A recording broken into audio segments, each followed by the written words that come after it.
நம்ம சேனலுக்கு நீங்கள் புதுசுன்னா பக்கத்தில் இருக்கிற பெல் பட்டன் அமைத்தி சப்ஸ்கிரைப் பண்ணிக்கோங்க.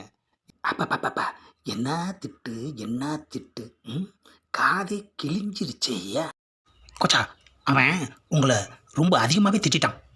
ஏண்டா, என்னமோ நான் மட்டுமே தின்ன மாதிரி பேசுகிற. அவன் வளைச்சி வளைச்சி திட்டினது எல்லாத்தையும் தாண்டா. பொய் சொல்லாதீங்க கொச்சா. என்னது பொய்யா? ஏன் நீ திங்கலையா? இருந்தாலும் ஃபேஸ் டு ஃபேஸ் உங்களை தானே கொச்சா அவன் பயங்கரமாக திட்டினான். அதுக்கு என்னடா பண்ணுறது? திட்டான், வாங்கியாச்சு, முடிஞ்சு போச்சுன்னு விட்டுட்டு போங்கடா. நானே ஃபீல் பண்ணலை, உங்களுக்கு என்னடா ஃபீலிங்? நீங்கள் எவ்வளோ பெரிய ஆள், சாப்பாட்டுக்காக ஒருத்தங்கிட்ட திட்டு வாங்கலாமா? ஆமாம் கொச்சா, எங்களுக்கே அசிங்கமாக இருக்குது. அசிங்கமாக இருக்குன்னா ஊசியில் சாப்பிட்றத விட்டுருங்கடா. அதை எப்படி கொச்சா விட முடியும்? இல்லை கொச்சா, நீ வைலண்ட்டாக மாறணும், அப்போ தான் எங்களுக்கு ஒரு கெத்தாக இருக்கும். என்னது வைலண்ட்டாவா? ஆமாம் கொச்சா. கொச்சா, எனக்கு ஒரு டவுட்டு. பில்டப் பண்ணுறதுக்குன்னு ஒருத்தன், டவுட்டு கேட்குறதுக்குன்னு ஒருத்தன். உனக்கு என்னடா டவுட்டு? உங்களுக்கு அடி வாங்க பயமா, இல்லை திருப்பி அடிக்க பயமா?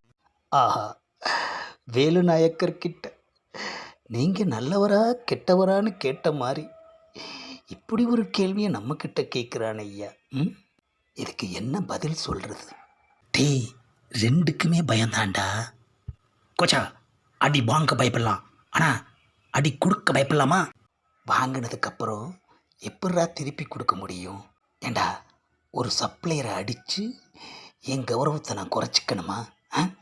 அப்போது இனிமே எப்போவுமே யாரையுமே அடிக்க மாட்டீங்களா கோச்சா? நம்ம வீக்னஸை இவனுங்க கிட்ட சொன்னால் ஒருத்தவங்க கூட நம்ம கூட இருக்க மாட்டான், நம்மளை அனாமத்தை விட்டுட்டு ஓடிடுவானுங்க. டேய், அடிப்பண்டா, ஆனால் சாதாரண ஆளை அடிக்க மாட்டேன், லிங்கம் மாதிரி பெரிய ரவுடிங்களை தாண்டா அடிப்பேன். போங்க கொச்சா, லிங்கத்தையே நீங்கள் அடிக்கலையே.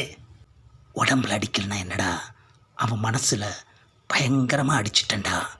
உடம்புல அடித்தா மறைஞ்சிடும், மனசில் அடித்தாதான் எப்போவுமே வலிச்சிக்கிட்டே இருக்கும். இதே மாதிரி எல்லாத்தையுமே மனசில் அடிச்சுக்கிட்டு இருந்தா எவனாவது நம்மளை மண்டையில் அடிச்சிருவான் கோச்சா. டேய், யாரை மண்டையில் அடிக்கணும், யாரை மனசில் அடிக்கணுங்கிறது இந்த கோச்சாவுக்கு தெரியும்டா, புரியுதா? சூப்பர் பிளாசபி கோச்சா. கோச்சாண்ணா சும்மாவா? கோச்சாண்ணா கோச்சா தான். ஆஹா, அடிக்க முடியலைங்கிறத எப்படியெல்லாம் இவனுங்க கிட்ட சொல்ல வேண்டியதாக இருக்குது. சமாளிப்போம். கோச்சா, இதுக்குன்னே மறுபடியும் அந்த ஹோட்டலுக்கு நம்ம போகிறோம். ஆமாம் கோச்சா, அந்த சப்ளையருக்கு சரியான பாடம் புகட்டணும். அந்த சப்ளையரை விடக்கூடாது கோச்சா.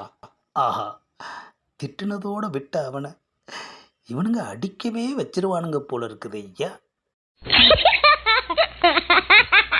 இந்த காமெடி ட்ராக்கை லைக் பண்ணுங்கள், ஷேர் பண்ணுங்கள், மறக்காமல் சப்ஸ்கிரைப் பண்ணுங்கள்.